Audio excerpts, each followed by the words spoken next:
नमस्ते, मी संपादक निर्भीड न्यूज सूर्याजी माने देशमुख। आज आपण अकलूज येथे आलेले आहे। तरी अकलूजचे जे नूतन नगराध्यक्ष रेश्माताई आडगळे यांच्याशी आज आपण संवाद साधणार आहे।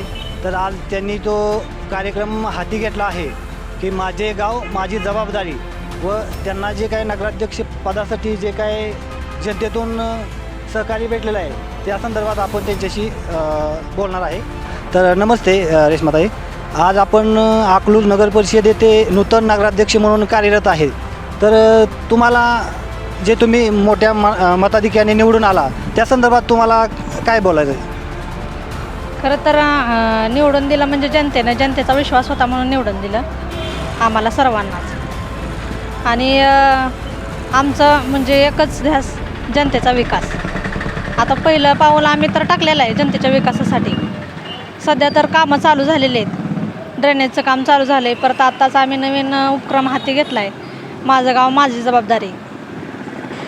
ती उपक्रम चालूच आहे आणि त्याच्यातून म्हणजे की लोकांना एक चांगलं वळण लागेल त्याच्यातून। आणि दुसरं म्हणजे आम्ही जे प्रचारात मुद्दे घेऊन प्रचार करत होतो की अकलूज हे झोपडमुक्ती करायचं, ती सध्या आमचं काम जवळजवळ अंतिम टप्प्यात आहे झोपडमुक्त होण्याचं। आणि त्याच्यासाठी लोकांना म्हणजे जनतेला, गोरगरीब लोकांना हक्काचं घर मिळावं याच्यासाठी आमचे सर्व प्रयत्न चालू आहेत आणि ती काम होत आलेलं आहे। तरी आता आपण बघत आहोत की म्हणजे कामाला चांगल्या पद्धतीने सुरुवात केलेली आहे। तरी आता आज जो तुम्ही कार्यक्रम हाती घेतलेला आहे की माझी गाव माझी जबाबदारी, ह्याचा काय उद्देश आहे मॅडम? म्हणजे आपण कशासाठी हा कार्यक्रम राबवतात, यामागचा उद्देश काय आहे?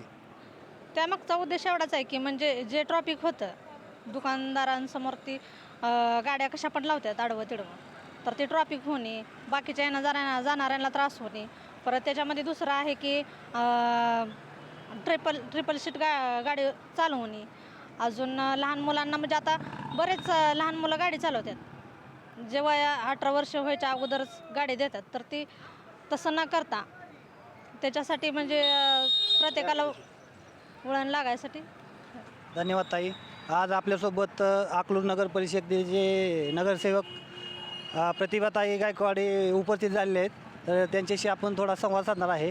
तर प्रतिभाताई, आज आपण पाहतोय की तुम्ही पहिले ग्रामपंचायत सदस्य होता 2010 साली ग्रामपंचायतला, तर आता तुम्ही नगरसेवक म्हणून कार्यरत आहे। तर तुम्हाला काय त्या संदर्भात काय वाटतं की बाबा तुम्ही एवढं मोठं स्ट्रगल केलं, जनतेने तुम्हाला एवढा मोठा विश्वास दाखवला, त्याबद्दल तुम्हाला काय बोलायचं? तर सर्वप्रथम मी अकलूजच्या जनतेचा आभार मानेन, कारण आज जे श्रेय आहे सगळं निवडून आले तर त्यांच्यामुळंच आहे। आणि सगळ्यात महत्त्वाचा आदरणीय मोठे दादा असतील, बाळदादा असतील, त्याचबरोबर बाबा असतील, भैयासाहेब असतील, ह्यांनी जो विश्वास दिला आणि मला खरं तर संधी दिली नगरसेवक। कारण आज मी उभा राहिले होते पण सर्वसाधारण ह्याच्यातून राहिले, म्हणजे सर्वसाधारण महिला त्यातून मी आज निवडून आले। ही सगळ्यात महत्त्वाची मोठी गोष्ट आहे माझ्यासाठी। आणि महत्त्वाचं म्हणजे आत्ताच सांगितलं मॅडमने, आपल्याला रेश्माताई आडगळे मॅडमने सांगितलं की झोपडपट्टीमुक्त आपल्याला अकलूज करायचं आहे आणि तो आपला विषय अंतिम टप्प्यात आहे। म्हणजे 99% काम झालं आहे आपलं। तर अकलूजचा विकास आदरणीय दादांच्या माध्यमातून झाला आहे, आपल्या तालुक्याचा नाही जिल्ह्याचा झाला आहे।